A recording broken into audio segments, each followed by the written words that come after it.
I'm getting ready to do a gig. I've got a gig tomorrow. I know it's going to be in a fairly confined space and I'm travelling in a van. So I'm going to try and take sort of my smallest rig that I can, and that's going to involve my HX Stomp. I'm going to need an expression pedal for it. So I've got this little Boss EV30 here. Those are the only two things aside from the guitar that I'll be on the gig with. I may take a little Henriksen Bud as well, just in case I am allowed to monitor on stage. It will be an in-ear gig, so possibly I may just take these two little bits and pieces. I just wanted to show you the actual kind of preset and the considerations, and the first thing that I'm doing now is just loading the preset on, because I did create it on another device. And my first piece of advice is to put this preset somewhere where it's easy to find it. So either put it at the front of your set list or at the end, or somewhere where you can actually remember it, because the most annoying thing for me, because I've got so many presets and stuff, is trying to find where I've put it, and I might have some presets with the same name and it's, you know, easy to get confused. So this is something that I've just thought of now as I load this on. Just put it like so. In this case I'm going to put it over this Eric Lead Tycho Octavia preset. I think that's an important consideration. Where are you going to put your preset that you can easily find it? So now let me just name these snapshots as well. So I think we've got it loaded now. So for me personally, this is how I like to gig. Now I think there are other people and other ways that you could do this sort of thing, depending on what type of personality you are and depending on the gig that you're on. The kind of gigs that I do, I'm generally or oftentimes depping with bands that are made up of, you know, a variety of individuals, some of which I will have played with before, sometimes I won't have. But what I've found generally is that I always will need a clean tone. I will always need some sort of driven rhythm tone.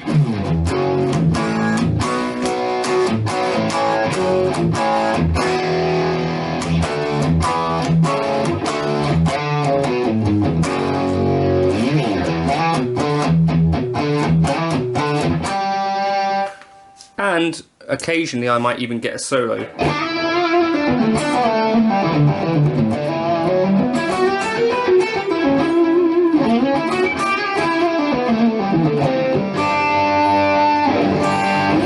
Sorry, that's all going to be camera audio because I forgot to press record. But, right, so the other thing that I've got going on, you can see here, I've got a dual delay. So sometimes you might have to do something kind of edgy or something like that. And what I've got is that is mapped to my expression pedal. So you see here, if I press in on the left mix, the left mix parameter is controlled by EXP2, and the min and max are set there. And if you go back, the right mix the same. So we've only got the three switches here. Sometimes I will need an additional delay with the clean, so I've got that always on here. And the mix is controlled by the expression pedal. So that's one way around this. The other way you might want to do is just have that delay, if you've got like an auxiliary delay, assigned to a foot switch. For me personally, the view that I use is this. So you can see here, I've got rhythm here, lead here. And if I switch presets, I've got those three snapshots available at all times. I'll show you how to do that in a second, but that's kind of my setup. I need a tap, tempo and a tuner, so that's on there. I need to be able to bypass or turn on this delay.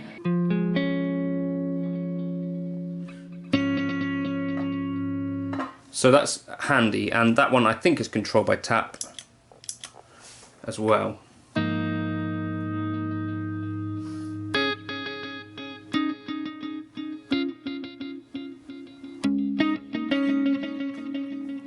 So it's like a long rhythmic delay for the sort of thing that you might want for, you know, edge type stuff or something like that. It's also a dual delay. Now, there's also an argument about whether you might want to just use things in mono or not.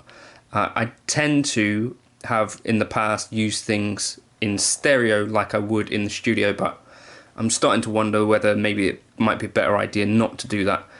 So the other things that are going on here, We've got a high cut on the cleans at 15, and when we move to our rhythm,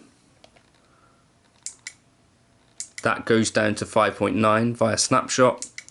And then the other thing that's going on is goes to 3.9 for our lead tone.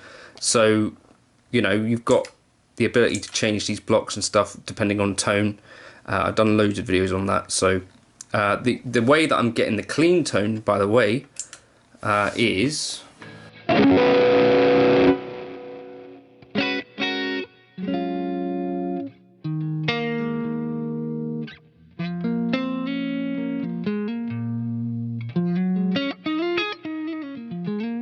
taking the drive all the way down to 0 apparently, which is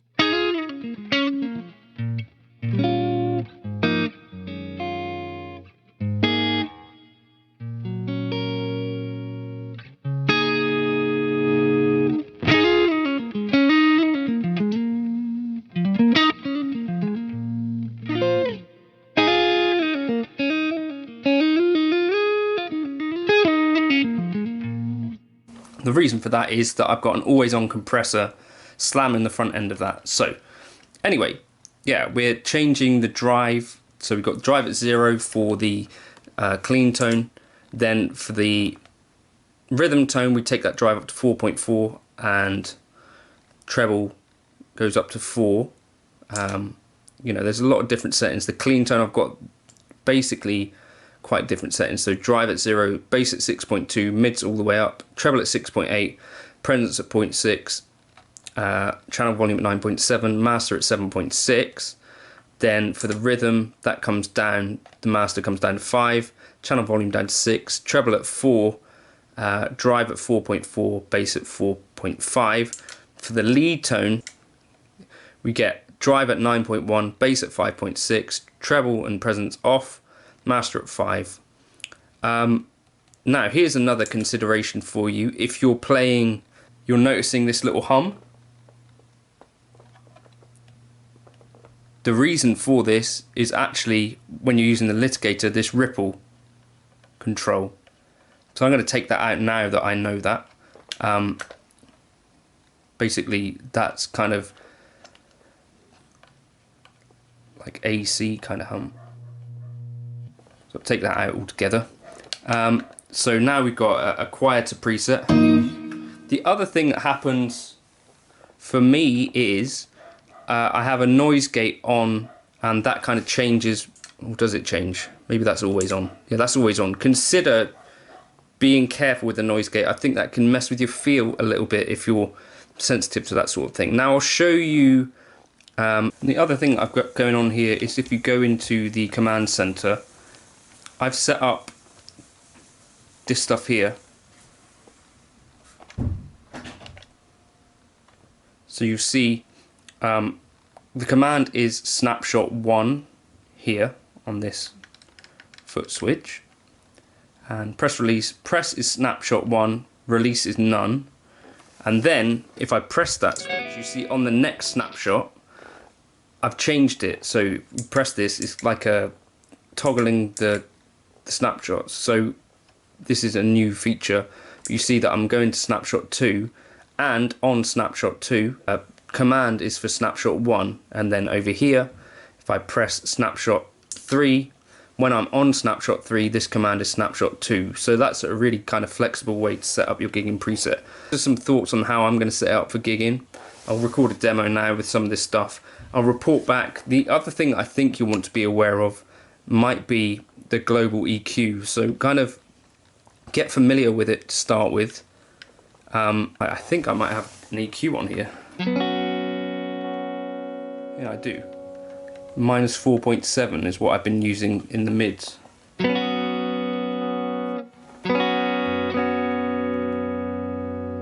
So this is why I'd be careful about this global EQ thing, because sometimes you can get stuck with it on, and that's not ideal. So yeah, maybe that's why my presets have been sounding funny. So yeah, get familiar with the global EQ and just be careful with it, because One of the things you might want to know about is the high cut. This can be really useful sometimes if you're going into a PA system and you find that everything's quite bright. You might want to come into the global EQ, but maybe make it some part of a checklist that every time you go to use your device, you just check where you're at with the global EQ, because otherwise you could end up making a ton of videos with that EQ engaged. That'd be embarrassing, wouldn't it? How different does this sound?